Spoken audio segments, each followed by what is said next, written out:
ছোট্ট বন্ধুরা, আজকের গল্পের নাম এক গ্রামে ছিল এক ছোট্ট দুষ্ট গরু ছানা। তার নাম ছিল গোগো। তার চোখ মুখে ছিল কৌতূহলের ঝিলিক।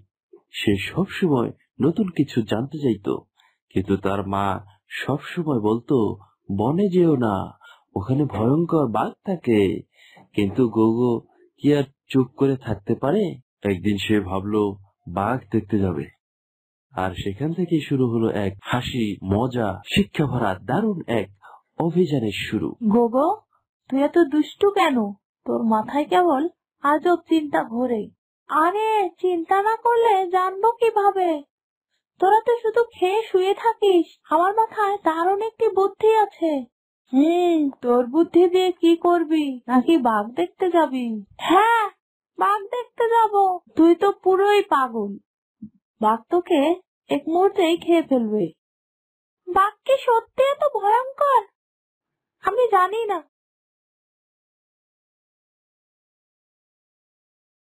মা, বাঘ দেখতে কেমন? কেন, তুই বাঘ দেখতে চাস? মা, আমি জানতে চাই। তুমি বলো, বাঘ ভয়ঙ্কর, কিন্তু আমি কি একবার দেখে আসতে পারি না? না গোগো, বাঘের সঙ্গে দেখা করা মানেই বিপদ। তুই আমার একমাত্র সন্তান, কোনো দুষ্টামি করিস না। মা তো কখনো আমার কৌতূহল বুঝতেই চায় না। আমি যদি চুপি চুপি যাই, তাহলে তো মা বুঝবে না। মা তো সবসময়ই বলে, বনে যেও না। আমি যদি সত্যি বাঘ দেখি, তাহলে কেমন হবে? আমি কি একটু বাঘ দেখে আসতে পারি? উফ, একি গাছটা নড়লো কেন? ওমা, এটা তো সাপ। কেরে, এত রাতে এখানে কি করছিস? আমি গোগো, বাঘ দেখতে এসেছি। কা কা কা বাঘ দেখতে? বাঘ দেখতে সাহস লাগে আর বুদ্ধি, সেটা আছে তোর? বুদ্ধি মানে? যদি সত্যি বাঘ দেখিস, তাহলে কি করবি একটু ভেবে দেখেছিস?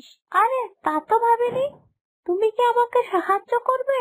শোন, যদি কখনো বিপদে পড়িস, ঠান্ডা মাথায় ভাববি আর চেষ্টা করবি নিজের বুদ্ধি কাজে লাগাতে। এত ভয়ঙ্কর শব্দ, এটা কি সত্যি বাঘ? আমি ভয় পাচ্ছি।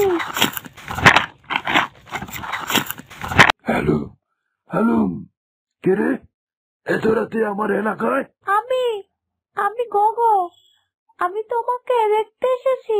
দেখবি নাকি আমার রাতের খাবার হবে?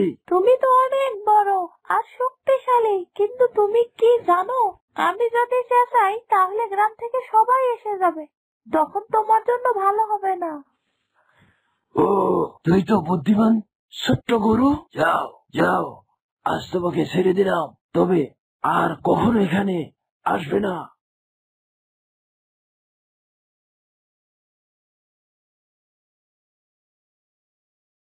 তুই এত রাতে কোথায় গিয়েছিলি? মা, আমি বনে গিয়েছিলাম, কিন্তু আমি বুঝেছি শুধু সাহস থাকলেই হয় না, বুদ্ধি এবং তোমার কথা শোনাও জরুরি। আমি এখন থেকে তোমার কথা শুনবো। তুই আমার একমাত্র সন্তান, তোর কিছু হলে আমি কি করতাম? গুগু শিখল যে সাহস আর বুদ্ধি একসঙ্গে থাকলে বিপদ এড়ানো যায়। তবে মায়ের কথা শোনাও বড় শিক্ষা। গোগো গুরু বিশাল এক গাছের নিচে শুয়ে আকাশের পাখিদের দিকে তাকিয়ে আছে। আহ, যদি আমিও ওই পাখিদের মতো আকাশে উঠতে পারতাম, কি মজা হতো। হালকা বাতাসে ডানা মেলে আকাশে ভাসতে চাই আমি। ও, তুই কি বলছিস? গরু আবার উঠতে পারে নাকি? আমাদের কাজ মাঠে ঘাস খাওয়া। মিঠু, একদিন আমি উড়বই। গোগো তার পাখা বানানোর প্রথম চেষ্টা করছে। দেখ মিঠু, আমি পাখি হতে চলেছি। কাগজ আর ডাল দিয়ে ডানা বানিয়েছি। এবার আমি উড়বো।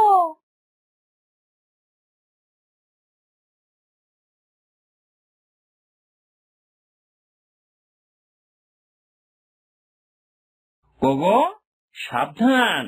এভাবে উঠতে গিয়ে তুই কোথাও পড়ে যাবি। এবার দেখ, 3, 2, 1।